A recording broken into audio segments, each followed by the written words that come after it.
Bà chỉ riêng rồi rất nhom tụm lọp một đo cái này thôi cá nơi chỉnh lọp vì mong from một cái lá từ mong from pì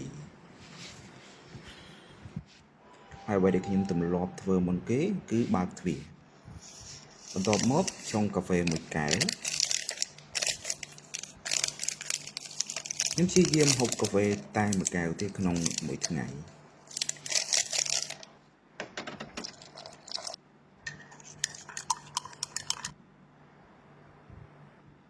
còn tôi mới tiếp cái nhom chặtទឹកmười đó thì tôi tới nhom hộpទឹកpi đóp từ 7 đóp không mỗi ngày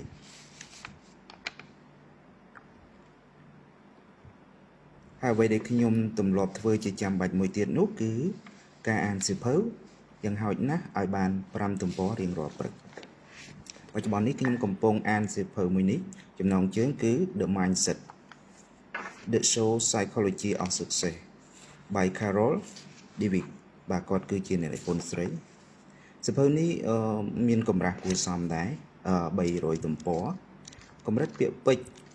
ខ្ពស់គួរសមជាងកម្រិតដែលខ្ញុំមានអញ្ចឹងធ្វើឲ្យខ្ញុំពិបាកយល់ដែរខ្ញុំត្រូវកត់សម្គាល់ពាក្យពិបាកមួយចំនួនហើយបកប្រែវានៅក្នុង Google Translate ដើម្បីយល់ពាក្យគន្លឹះទាំងនោះជាហេតុធ្វើឲ្យខ្ញុំអានទៅមុខយឺតប៉ុន្តែ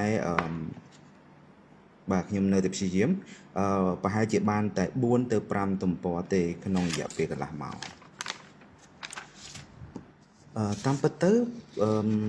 បើសិនជាគ្រាន់តែចង់យល់អត្ថន័យគឺខ្ញុំអាច download ជា PDF file រួច copy ឲ្យ ChatGPT ជួយសង្ខេបដែលនៅក្នុងកម្រិតងាយយល់បានប៉ុន្តែខ្ញុំមានអារម្មណ៍ថាវាខុសគ្នាពីការអានដោយផ្ទាល់ខ្ញុំមានអារម្មណ៍ថាដូចជាអត់បានអានសៀវភៅនឹងអញ្ចឹងដដែលដូចនេះហើយបានជាខ្ញុំព្យាយាមអានដោយផ្ទាល់តែខ្ញុំអានលេងទេរៀងរាល់ព្រឹកហ្នឹងតែមិននឹកស្មានថាខ្ញុំអានបានជាងពាក់កណ្ដាលដែរហើយដែលធ្វើឲ្យខ្ញុំកាន់តែមានចិត្តចង់បញ្ចប់វាកាន់តែខ្លាំងហើយបើសួរខ្ញុំថាសៀវភៅនេះល្អឬអត់ចម្លើយរបស់ខ្ញុំគឺខ្ញុំអត់ប្រកាសដែរដោយសារតែខ្ញុំអានវាអត់សូវយល់ដែរ